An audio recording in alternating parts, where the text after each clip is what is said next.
It's our Halloween episode.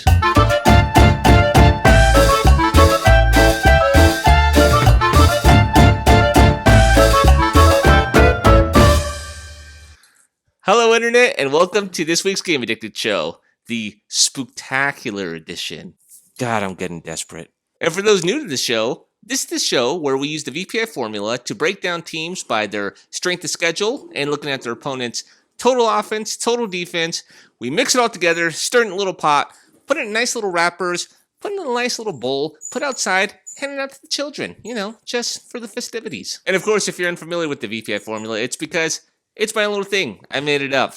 Now, before moving into this week's topic, I always like to remind people, if you enjoyed this video, please consider leaving a like. And if you like weekly content on college football, we're here every week covering top 25 teams, so consider subscribing as well if you like to get some college football content from a guy who sometimes, but not always, dresses up as pickles.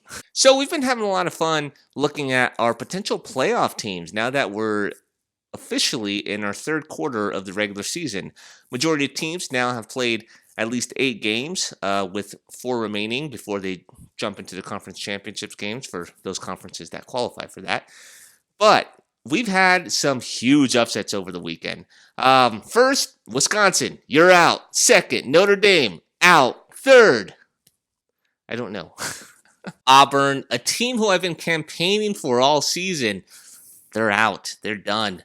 Notre Dame, who was kind of on the border there, safe to say they're out. And a few others. But there has also been open opportunities for potential other playoff teams to join in the mix. So this week, let's go ahead and cover another rendition of Who's In. So the team we're going to start off with this week is Penn State, who hold on, I can't keep that going, Ed. That is hot. Okay, so as I was saying, Penn State, they are primed to make the playoffs because they have Minnesota still left on the schedule, along with Ohio State. If they're able to handle business, they are in the clear path to the top 4 and making a playoff appearance. So, Nittany Lions, just keep the good work going.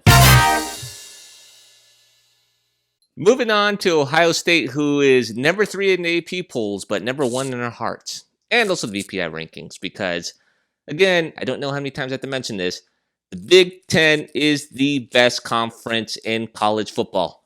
And I did that by syllables, not by word.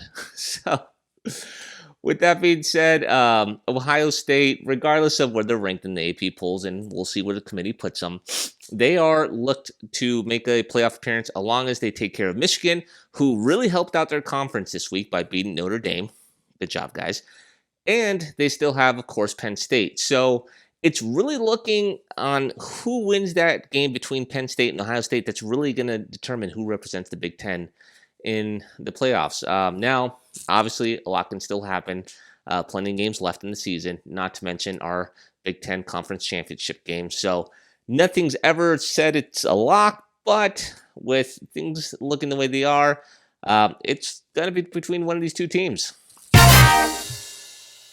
Now, it seems that every week that we do these rankings, we're always talking about a new dark horse in the Big Ten Conference of who could potentially make the playoffs. This week is no different with Minnesota. Now, with Minnesota, they actually still have a strong strength of schedule remaining with Iowa, with Penn State, and, of course, Wisconsin.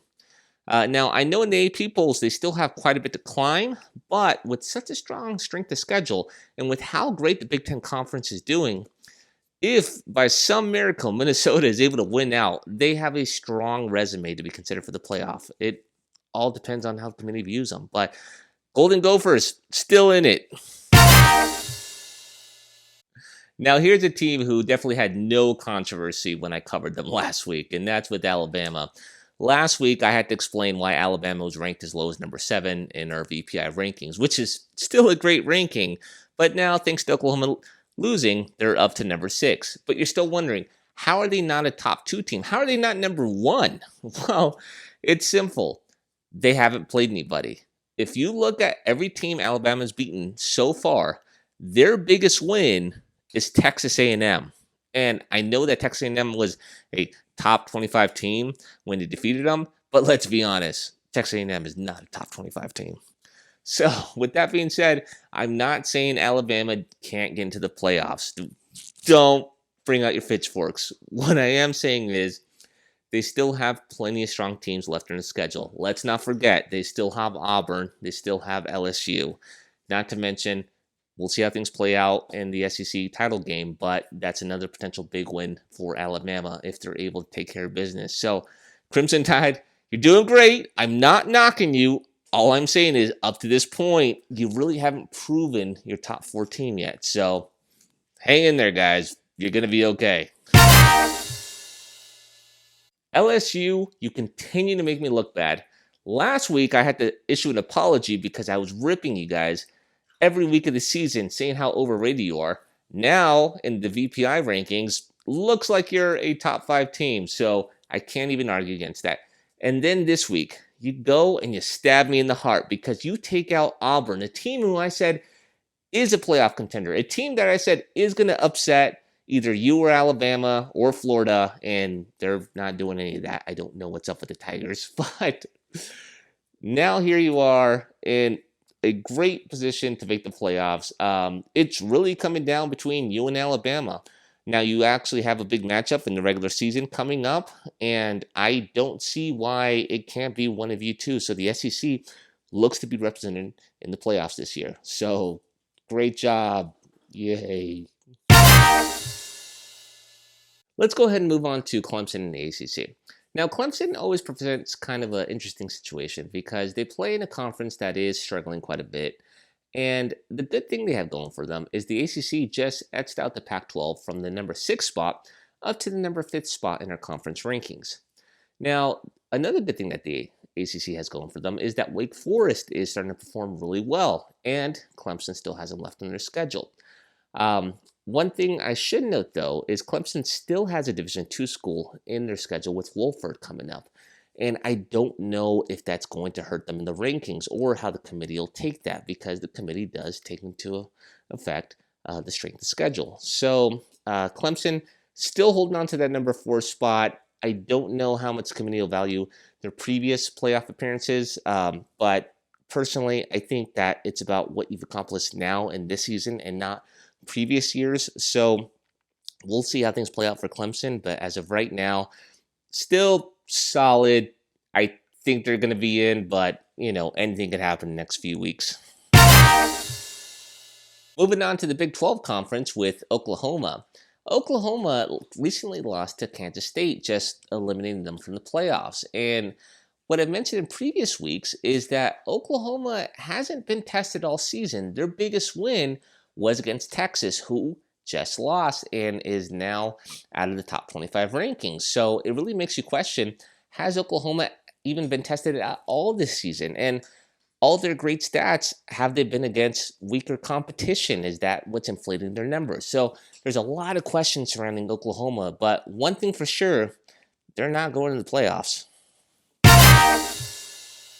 Now, with all that being said, let's move on to Baylor, who I've kind of been thrown in there, not as a team who I really think will make the playoffs, but a team that I continue to argue is more accomplished than Oklahoma. And what presents a really interesting case for this team is that they still have Oklahoma and Texas left on their schedule.